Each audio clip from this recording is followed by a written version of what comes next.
Now, today we have one of us who is going to be talking to us about the Neon Canyon. One person wanted to know, should she wear her tennis shoes? And not necessary at all. He's going to take you on a tour like you've never been before. I know Tim from many years. He is an author, and he's done everything from circuses to cowboys to everything, to canyons. So tune in now for a canyon. Thank you, Dick.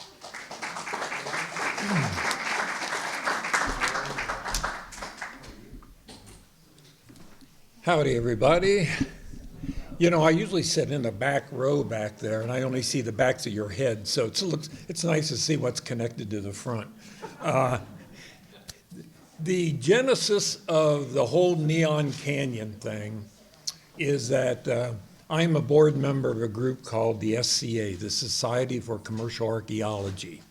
And it's a unique organization that we consider archaeology, above ground archaeology, what we're going for. And actually, we're looking at commercial built environment and cultural landscapes. Basically, mid-century,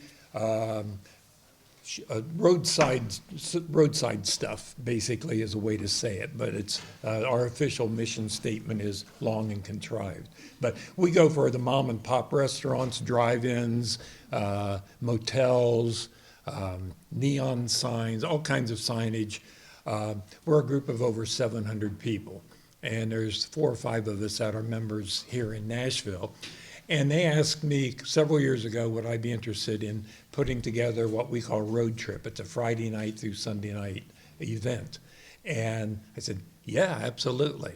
And so I narrowed it down to Lower Broadway, the 5-block area, as far as the center of it.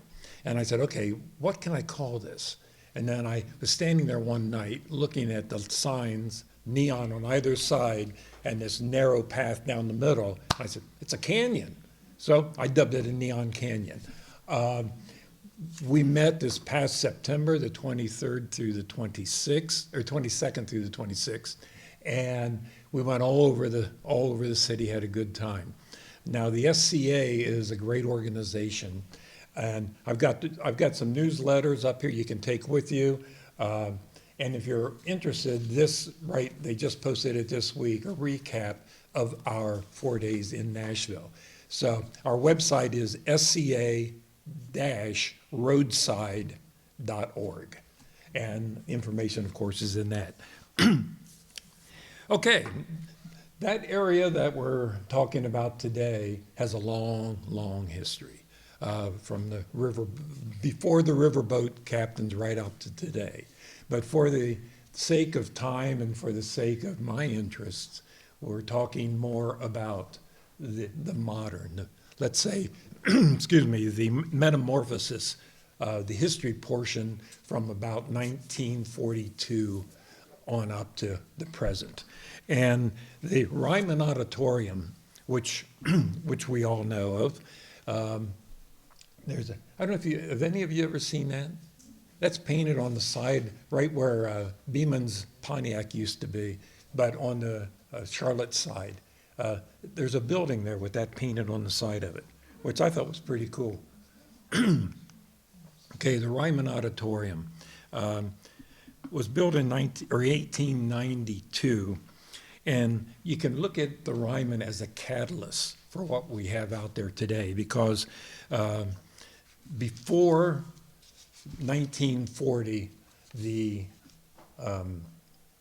arena, the auditorium, was strictly used for religious services, and then it got down to the temperance stuff, which I don't like, but but it was known for its temperance. But really, what Ryman today is really known for what took place in 1943, and that's when WSM moved the radio show Grand Ole Opry from the War Memorial Auditorium to the Ryman. And the show was broadcast over a 50,000 watt, a very powerful WSM. And it was a popular weekly program, and its purpose was to not only show entertainment, but it was to sell three things. That was insurance, country music, and Nashville to all the thousands of listeners out there. And they also had, especially after they moved to the Ryman, they had a big crowd on a weekly basis. They had standing room only. That's when they started adding all the different shows. And people attended from all over the place. Exit poll in 1943 showed that people were coming from 600 miles away driving to Nashville. And of course, when you were driving to Nashville, you wanted to do other things if you drove that far. So they would come, see the music, enjoy the music, but they would also go to do other things while they were in town. They were searching for more music. They were searching for more things to do.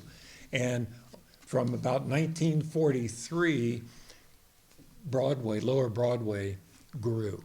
There were several other bars down there, but in 1960 especially, a lady by the name of Hattie Tootsie Bess bought a little bar down there called Mom's. And a couple of years later, she asked somebody to paint it, and they painted it purple. So they said, oh, let's call it the Orchid Lounge. So that's where Tootsie's Orchid Lounge came about in 1962, I believe. Anyway, it was, but the entire area in Lower Broad, once the Grand Ole Opry moved to the Ryman, became a portal to a lot of people's love and concern and interest in country music. And from 1943 to 1974, Tootsie's, Legends, Robert's Western World thrived. They were the main leaders in entertainment down there. But then in 1974, something really bad happened. And that was when Opryland was built, and they moved to Grand Ole Opry 14 miles out of downtown. And overnight, Lower Broadway died. There was no people coming in to visit, to tour. They all went out there when they wanted to see the Grand Ole Opry. And lots of things happened. Journalists called Nashville, the whole area, the Nashville Skid Row. And later, it was called the Red Light District, which we all, I think, know about that. But within that period after 74, brothels, peep shows, adult entertainment, and pawn shops, along with a handful of seedy bars and gathering places for musicians, could be found on Lower Broadway. And singers, songwriters, musicians hung out down there because it was still a place to play, but it was not the place you wanted to bring your family. And definitely the newspaper even wrote, if you want to go down in the daytime, but don't go down at night. And when the Renaissance for Lower Broadway started in the late 80s when the city built a new convention center. And then after the convention center was built, Roberts started booking good bands, and they came up with a band that caught national attention called BR 549. And once that started out, Time magazine did a story about it, and that brought a little of the growth back to Lower Broadway. The national press got behind that, and little by little it kept growing. And by the end of, let's say, 92, 93, a lot of corporations looked to Nashville to build bars and so forth. And that in those period, Hard Rock, Planet Hollywood, and NASCAR Cafe was built. And that brought a little better clientele and so forth. And then basically at that point, the race was on. There started more and more small bars. The honky tonks down there, beer joints, whatever you want to call them, dives, were narrow, long, and maybe 2 floors with a little balcony. The ones down there today are just marvelously huge, but there's still some original honky tonks down there that you walk in and there's a long bar on one side. The band is playing on the stage right by the front door. That was back when they didn't get paid. They just got paid by tips. And so they made sure that you had to walk by the band if you were leaving without dropping anything in the bucket for them. Was Ernest Tubb record shop a meaningful contributor? It was. It was. I forget what years it ran. I'll talk about Ernest Tubbs a little bit later. But yeah, and down there when the, as you can see there, the Grand Ole Opry was at the Ryman. What people would do is go to the show at the Ryman, and then when it was over, they'd maybe go get a couple of drinks, then go over to Ernest Tubbs record store for the Midnight Jamboree, which was another radio show and live entertainment. So a lot of the same audience went over there, and a lot of same musicians would, pack up their guitar and walk through Tootsie's, have a beer, and then go into Ernest Tubbs. So the Renaissance and metamorphosis started taking place in the late 80s and continued. Sometimes it was slow, sometimes it was fast. Like this year alone, we had 7 new honky-tonks in downtown Nashville, which is amazing. And to do all this research for what we're talking about today and for the brochure that I put together for the SCA, I, in the name of work, had to go to each of the honky-tonks at least 3 or 4 times. Then if I thought I missed something, I went back. But spent over a year going to honky-tonks virtually every Saturday just to get to feel and get to know downtown. And my neighbors couldn't believe it. They lived here all their lives and they'd never been downtown. And I'm finding out more and more. So that's one of the reasons I thought it would be fun to do it for here. So the race is on, downtown is growing. In Downtown Partnership is the organization that oversees and helps downtown Nashville. And they just put out their mid-2024 residential information. And I'm going to look at here. It says, okay, so right now there are 20,000 residents living in 13,000 units in downtown Nashville. And they also point out that there's 6,210 dogs. And 60% of the households have a pet. And 58% of those residents are now female. And 90% of all downtown residents have a college degree, at least a college degree. And the millennials account for about 32%, and the boomers about 30%. And 26 to 28% make more than $250,000 a year for the household income. So anyway, let's go on. Since 1999, let's see, I'm looking at, I'm supposed to do this, sorry.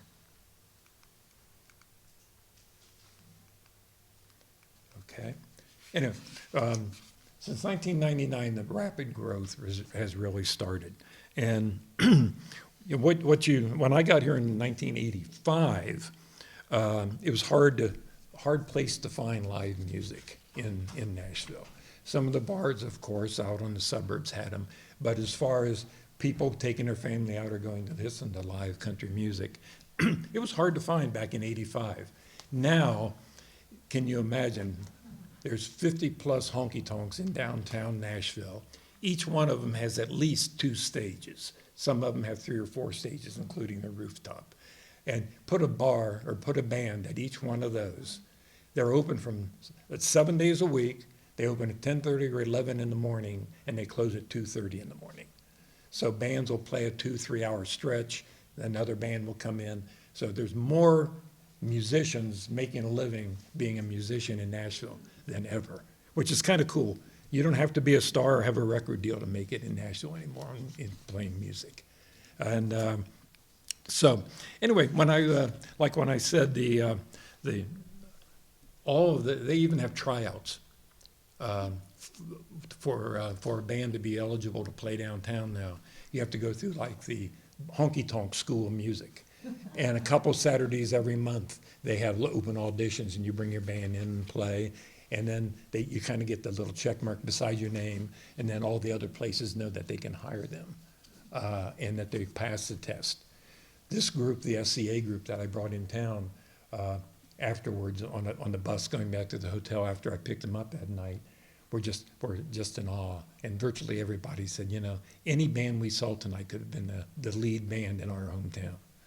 And so it kind of gives you a good little bumpy feeling that you know, our hometown is really doing that.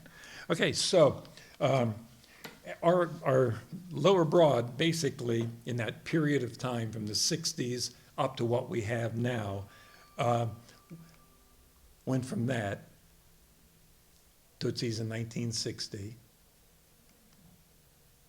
to 2024. And it also went from this lady standing in Adult World. I heard a, oh yeah, did somebody recognize it? To that, Bachelorettes. I like that photo, yeah. To that, who hasn't seen a Pedal Taverns? And there was also a picture I got a couple weeks ago, and I probably shouldn't even mention it, but I'm certainly not going to show you the picture today. But it's a golden penis about 30 feet long, and the girls sit on top of this as they go through downtown Nashville. And of course, they're all drunk and yelling and screaming and waving, and so that's what in the promotion piece that she sent out was. You know, it's much aligned to people living in Nashville now. It's what's going on with our city. I think it's cool. It's fun. It's enjoyable to me, but I also like circuses and carnivals where it's mad mayhem as well. And there's 1999, the Batman building was built, and then the Ryman, and these two seem to hold court over the entire Lower Broadway, because wherever you go in downtown, you look up and you can see Batman looking down at him, which I think is neat. All right. There's what she looks like from atop Assembly Hall. Have any of you been in Assembly Hall to the food court or anything up there? Yeah. That's really nice. It's really nice. And what I suggested to the older people in our group, if you didn't want to go and play with the rowdies in going from honky-tonk to bar, go up to Assembly Hall, take time, and a lot of them did. But I took this picture several months ago, and it shows a mayhem from the top, and then also from down low. Okay, ready to take a jump in and start honky-tonking here? Okay, Bridgestone Arena is kind of like the anchor at the west end of the north or the south side at 5th Avenue. And right across the street, there's Rippy's. You'll see a lot of neon signs. That was my area of interest, and that's what I mostly took. And their neat thing about neon signage is that everybody says, ooh, that's colorful, that's really nice.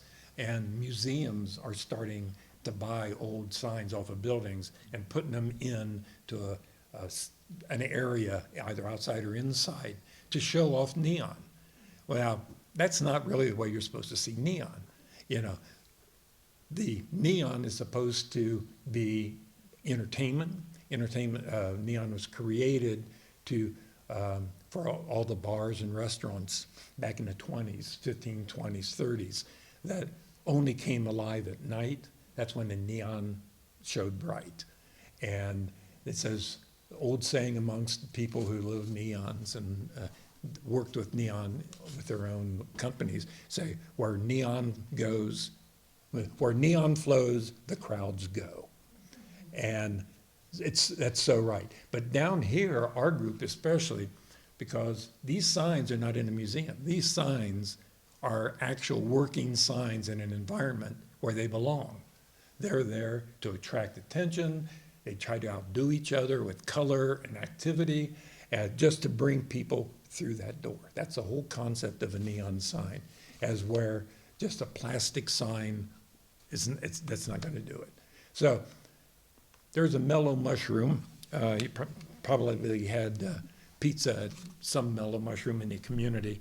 This is the only hybrid honky-tonk that has pizza and the honky-tonkism.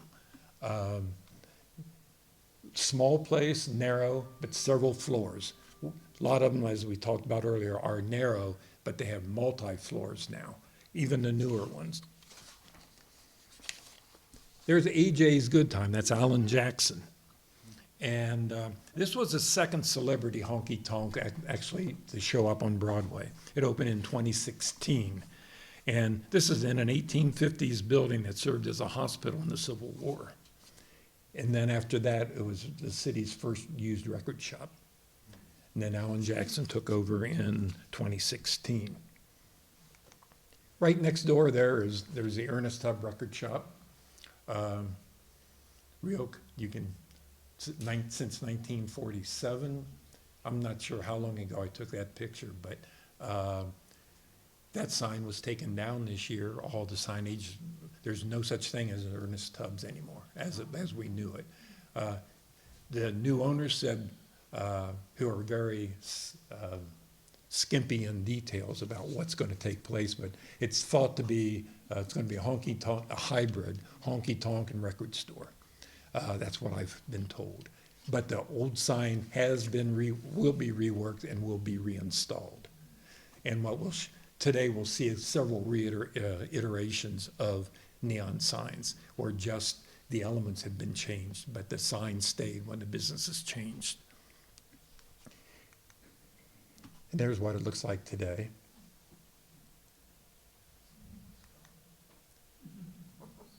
And, you know, even the police stations have neon in Nashville. This is the one between, or right beside Garth Brooks' New Friends in Low Places honky tonk.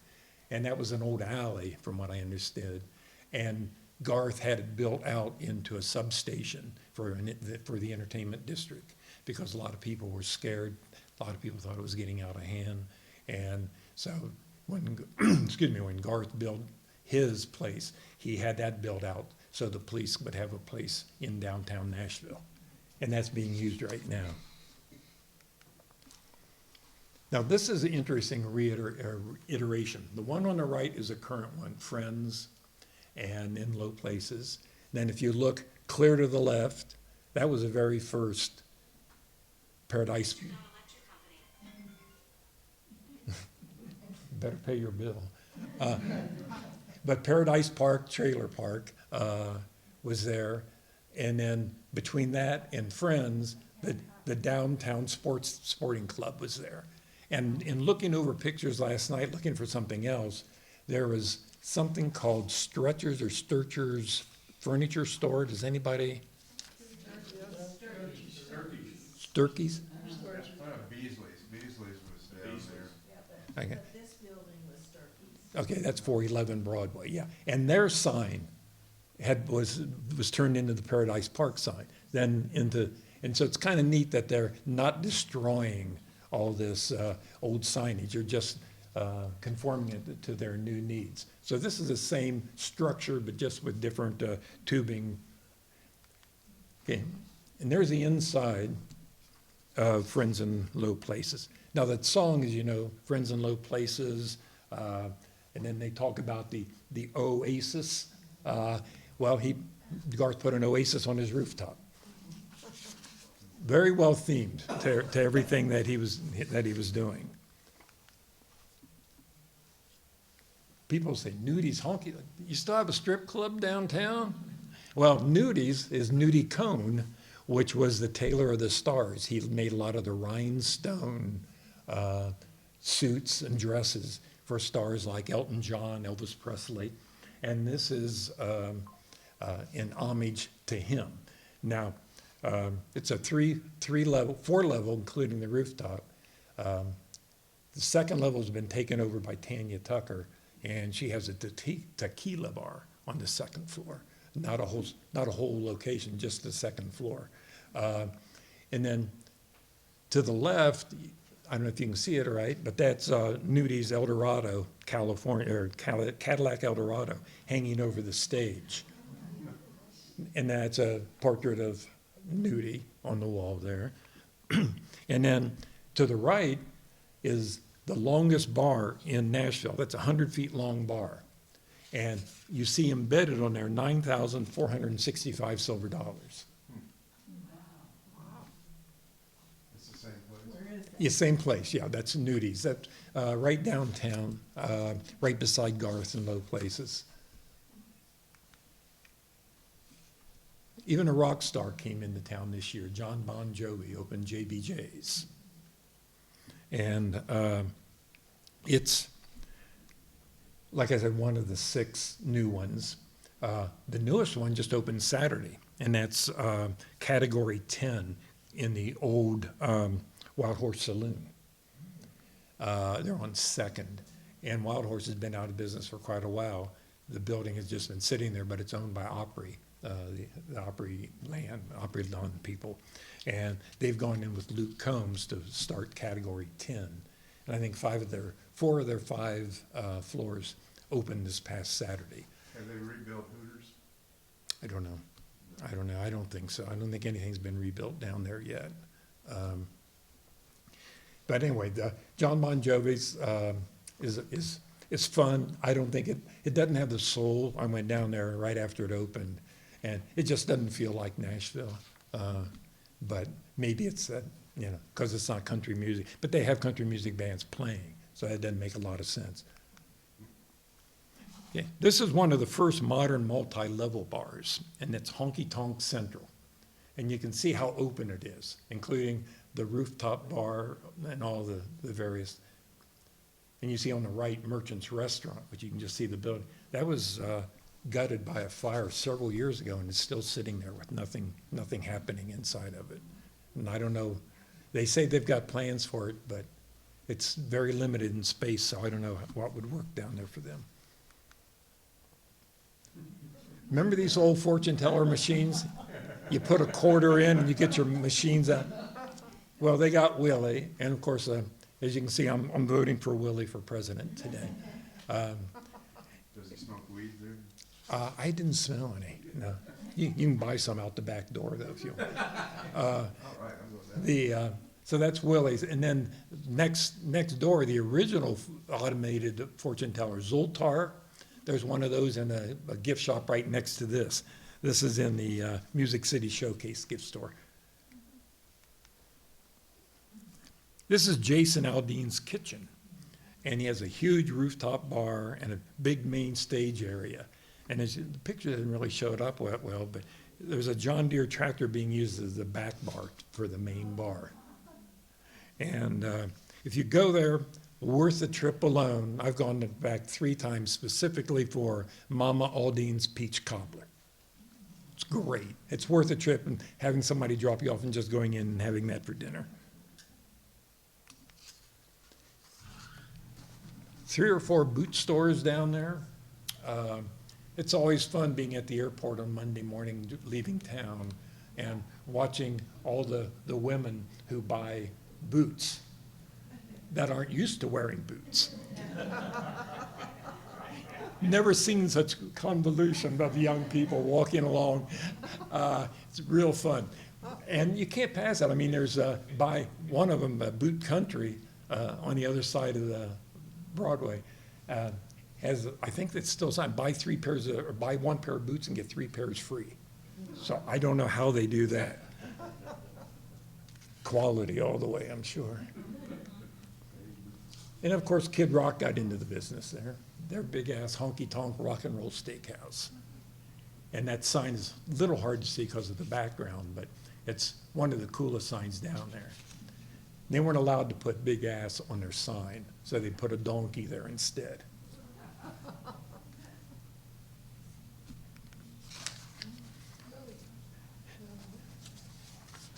Now, this is kind of neat. The Luke Bryan on the right, 32 Bridge, and then over there, Broadway Boot Company, which moved out of the building, which that same building, it's the circa 1883 American National Bank building. And it'd been several things. Broadway Boot had it for years. They moved across the street and must have made a deal with Luke's to keep the same sign. But again, just to change it around a little bit. And I like to see these kind of things. This is good stuff. Bootleggers Inn. Now, talk about a cool sign. This sign, the Coils that go down into the bottle, at night you can see the orange or the yellow liquid going down and coming into the bottle. It's a very active, excuse me, very active neon sign. And other than having a great sign, they have the best hooch in downtown.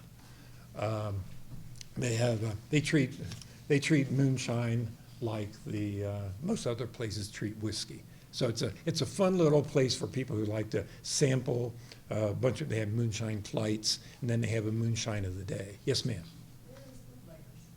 Bootleggers is right around Second Avenue and Broadway. All these are on Broadway. In fact, I should probably have this so that I can tell you some of these addresses if you want them. I know Garth's is at 411 Broadway, and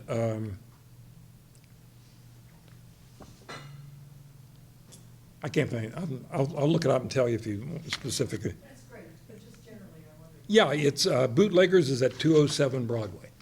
It's on the south side, so it's right there at Second Avenue. And that's the inside of Bootleggers. That kind of goes back to the old honky tonks, a narrow band right in the front.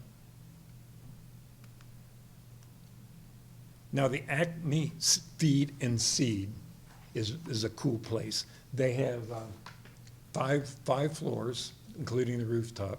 One floor specifically just for sushi. They have their own sushi chef, and that's packed usually. They have their own radio station down on the ground floor. And they took over the old Acme Farm Supply Store, which has been around, I don't know what year, it's an 1890s building. But they have a inside that they've really redone, and kept a lot of the old architecture within the building.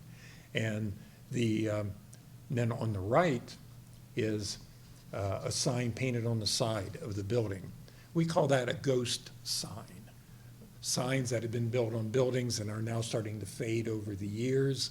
These are a whole collector's segment within signage.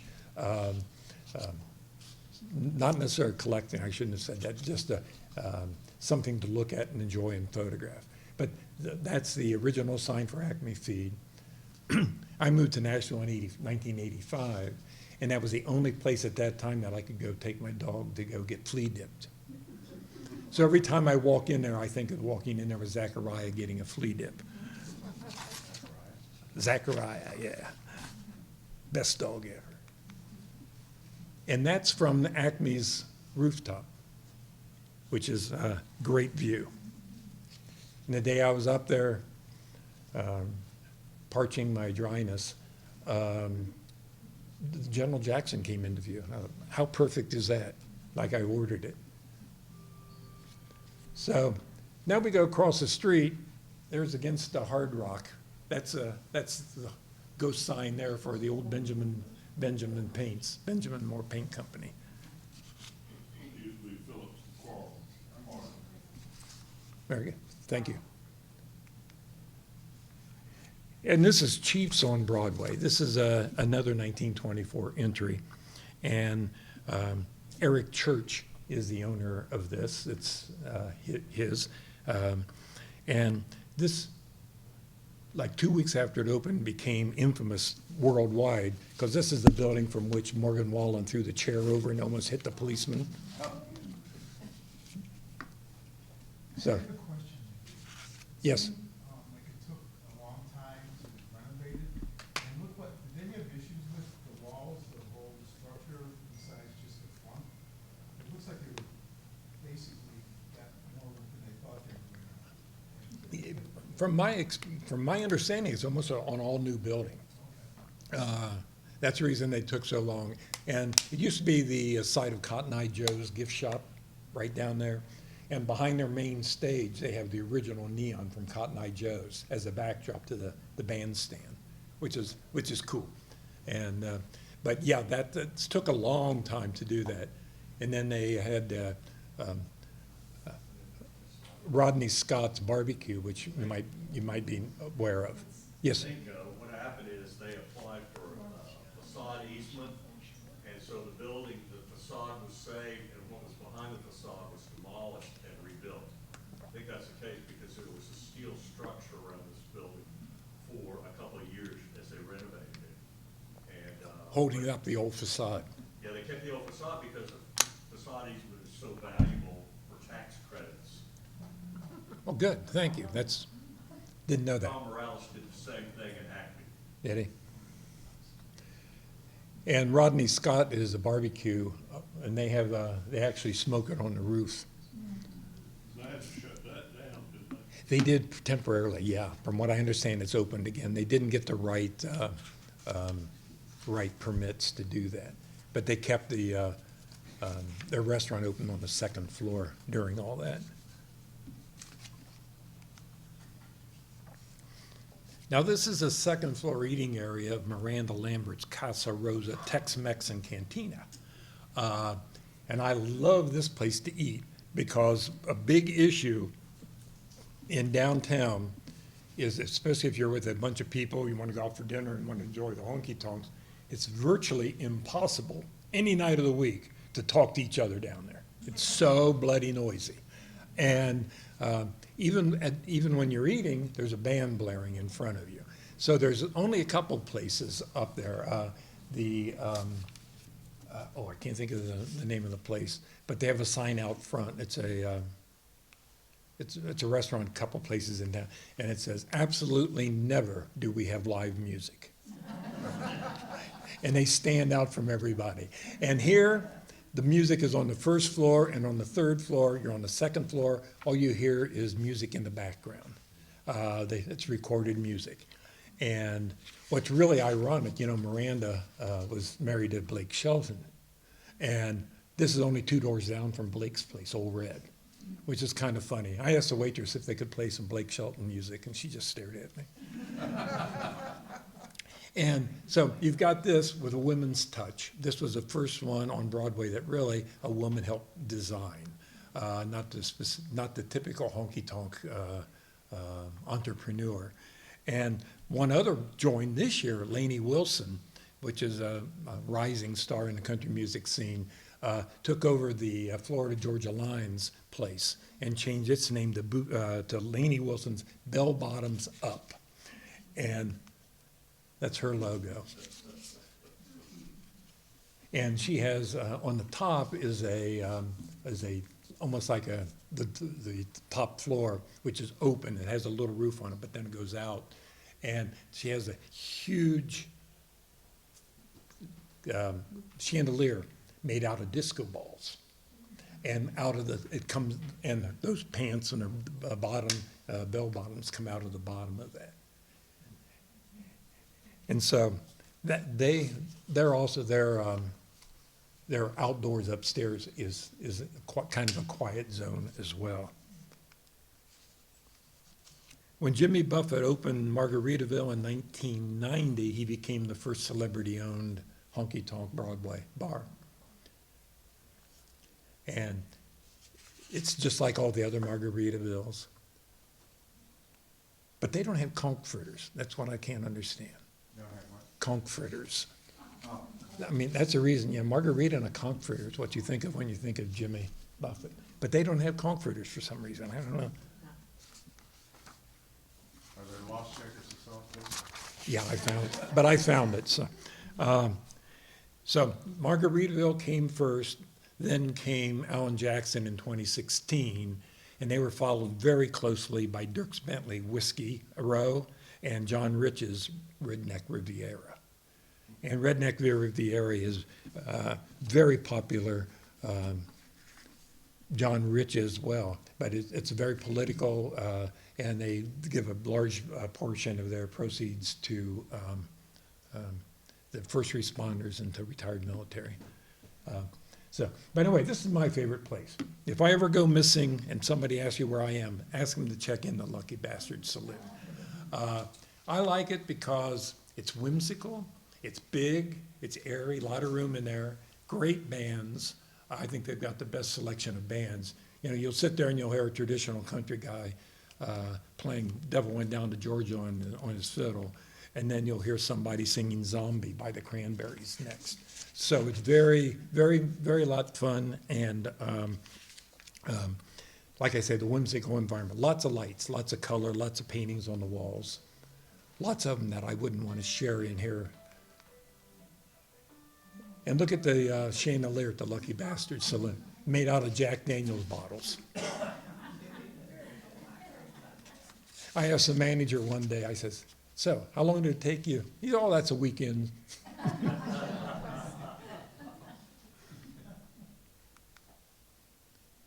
Now, there's a king of Lower Broadway, as far as I'm concerned, Robert's Western World.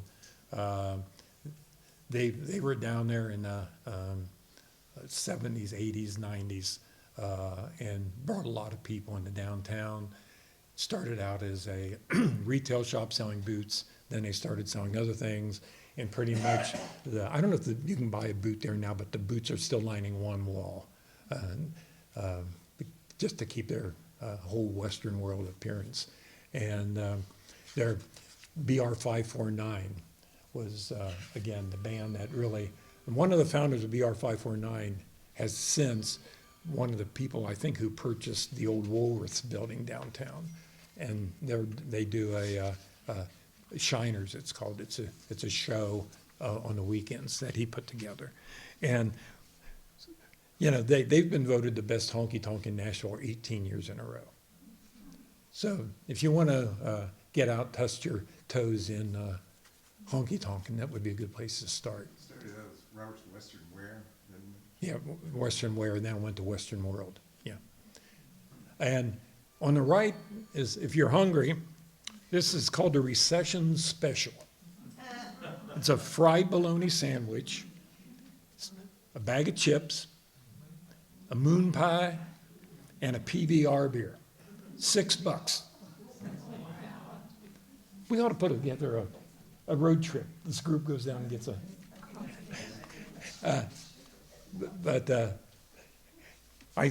several people on our tour, the SCA tour, I said something about explaining this. I went to PBR, and a couple of the younger people went, "What's a PBR?"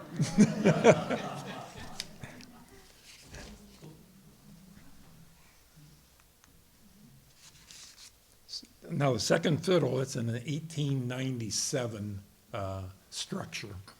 And it held, for many years, it was Friedman's Pawn Shop. So between like 74 and 90, once the Opry left downtown and became seedy, downtown attracted a lot of the musicians, because that was a place they could go without tourists around. They could drink, play, do whatever they wanted to. And, you know, what's more friendly to a needy musician than a pawn shop? So Friedman's really bloomed during that particular period. Then the second fiddle took over.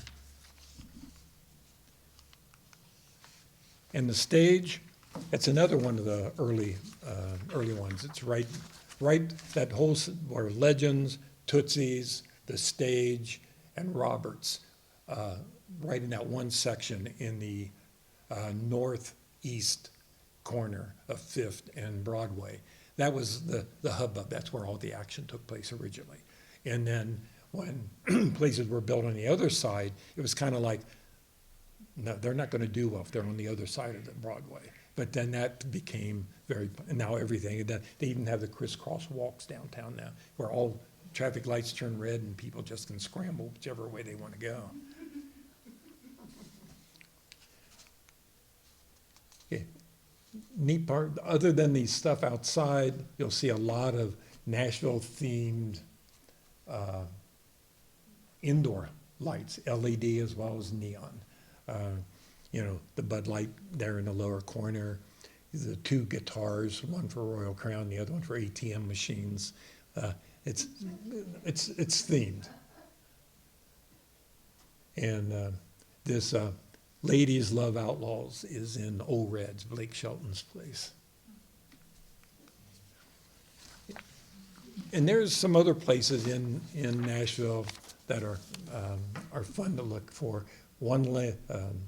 The one up in the left-hand corner is on the side of one of the buildings, Raising Cane's, the chicken place downtown. The other one is the interior of Mojo's Brew House. Of course, the pink elephant out on Charlotte. Dolly Parton made out of chicken wire on the roof of the Graduate Hotel. Ellison Soda Shop, we know that one. Weiss Liquor in East Nashville. And I love that sign, ye must be 18 to haul. Yeehaw. And that's Nashville, baby. And that's the end of my slides. You all come back now. That's it.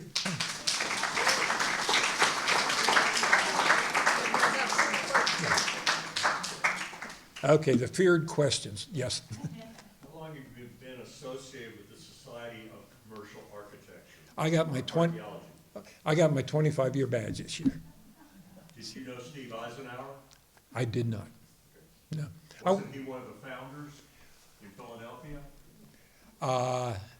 No, that name doesn't come familiar. It was founded actually up in Rhode Island at a college up there. I forget the guy's name. Rhode Island School of Design? No, this was one of the people that were into this whole kind of stuff. Was a professor at some university, so they had a gathering to talk about architecture in a mid-century. So that was formed during that time, just on a whimsy. John Bader, the artist from Nashville, he was one of the founders. In fact, that Tootsie picture that you saw at the beginning from 1960 was a John Bader print. Oh, you didn't have a picture of Jack's Barbecue? Yeah, me, Jack Barbecue. I couldn't put pictures of everything in here. She only said I could have an hour. Yeah, I missed a lot of I love that one with the pigs running down the sign. It's excellent. Yes, ma'am. All right, you obviously go a lot. Do you Uber, drive, where do you park, and what do you pay? Want to know what I eat too? But how do you get there so I- often? Okay, I live in Bellevue, and I drive down early to late afternoon before the nighttime crowds start coming. I park at the library and then just walk down the hill and I'm there. So I think that's the most convenient, and it used to pay $4, I think, for that. It's up to, and now it's 10. Last week I paid 20 for an evening. So they know they can get it. So that's usually where I park. Very easy to get to, and also right underneath the building. I don't know. I forget what it's called, but it's right behind the Assembly Hall on Commerce. They have an underground parking where you can come up an escalator and come right up into Assembly Hall. That's also, but again, you plan on spending $25, $30 if you park at a surface lot down there. Yes, sir. Did you know Paul Hirschhorn and his work on saving the White Castle restaurants and the Crystals? Have you ever heard that? I know of him. I don't know him personally, but I've seen a lot of his photos, and a lot of his efforts have been around. Yeah, to save the Crystal restaurants and gas stations. He's very interested in gas stations. Yeah, we all are, and it's such a wide. Like I said, we have 700 and some members, which again astonished me when I saw the membership report this year. And last several years, it's just been leapfrogging. People are getting more and more interested in this kind of stuff. And yes, Where did you get your demographics that you were talking about, folks downtown? they're from. Let's see, yeah, Nashville. It's Nashville Partnership. Nashville Downtown Partnership. Just Google that and you'll go right to the statistics page with other cool stuff too. So one of the spots that is under construction You're on Lower next. Broadway was Legally Blonde. It's now turning into a spot that Jelly Roll is going to open. So, any hints on what the neon signage will be for that spot? No, but I would like to see it. I can't wait. Unfortunately, the blonde had great logo, and I was looking forward to that sign. And then I don't know what happened. That Jelly Roll took over, which I'm kind of glad. he deserves a place of his own down there. Yeah. Back in 1975, the movie Nashville opened with down at what was then called the Triple X Ranch on Lower Broadway. You can see the porn shops, you can see Beasley's Furniture Store. Richard Fulton became mayor about that time, and he said he was going to revitalize the downtown area. And people just laughed at him and said that's not possible. They're building all the suburban malls, which of course are now gone. And then years later, he built the convention center, which people call Fulton's Folly. But it seems to me, after all that laughter and so forth, he should get some credit, a lot of credit. Yeah, he was a big fighter to clean up downtown, and especially but he screwed up in one way. When he had the convention center built, he had the opening and the front on Commerce instead of down on Broadway, to try to keep people in the convention center up there away from Broadway. So instead of assimilating the people into Broadway, he put the front door a block away. Yeah. I always thought that was strange. Yeah. What do you think Nashville Yards opening will do to the Broadway traffic and tourism? I don't think anything. I think it's going to be more people probably. It might take away, I would say it'll be mostly probably locals what I'm looking at. I'm sure their plans are different, but it's because you're not going to find people who want to go to Tootsie's or something. They're not going to find them into a nice clean place like the Nashville Yards and the bars and so forth up there. So I think a huge, and I don't know, I should have looked up the number of the visitors that come to Nashville. A huge portion go to downtown, and most of them come to downtown or come to Nashville to go down to the honky tonks. So so I don't think we've got to worry for a long time. It's just like asking Disney, did the opening of Universal hurt you? Well, it may have taken a few people away from the front door, but people who want to go to Disney go to Disney. They're not going to go anywhere else. So, hi, John. Hi, Tom. Great, thank you. I've read that Friedman's Army Navy is already closed. It's closed, yeah. They had a really interesting neon sign of a soldier. I wonder, anybody know what might become of that sign?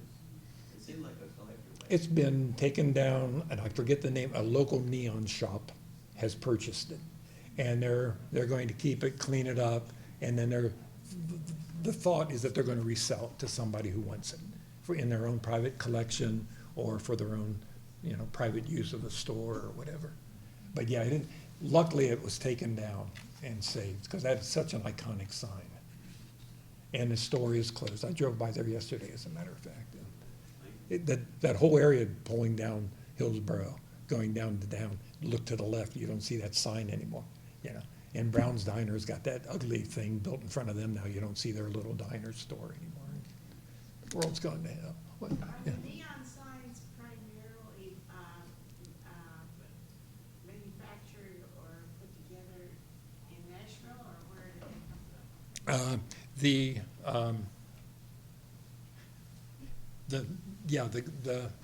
They're hard to ship, but they are created everywhere. But the Joslin, over on Murfreesboro Road, is a big supplier of neon locally.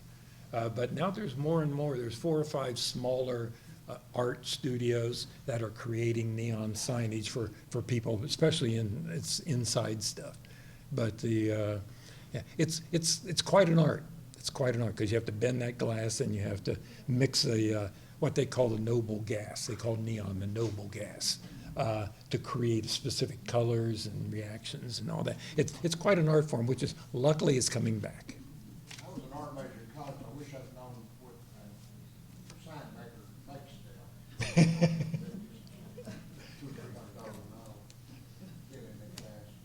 Does Joslin, that's the neon manufacturer, do they offer tours?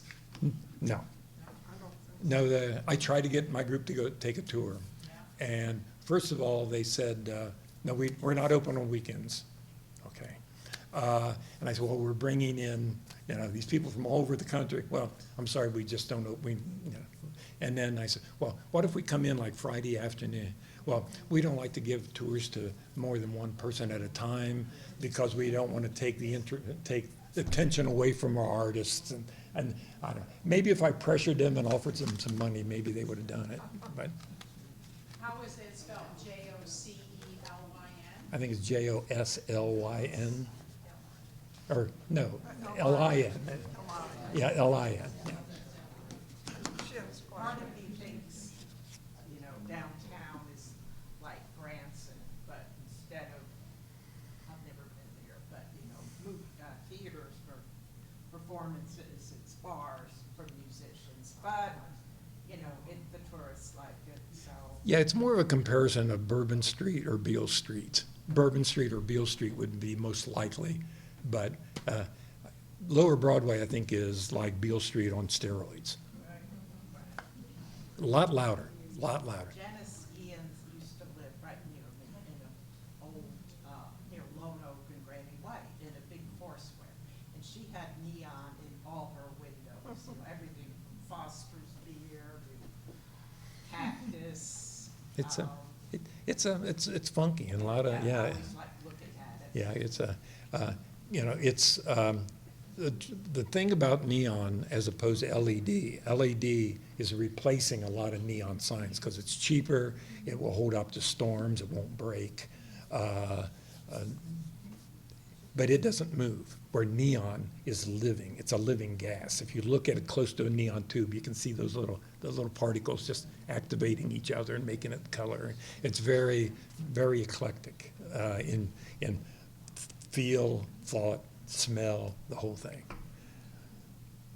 All right, thank you, folks.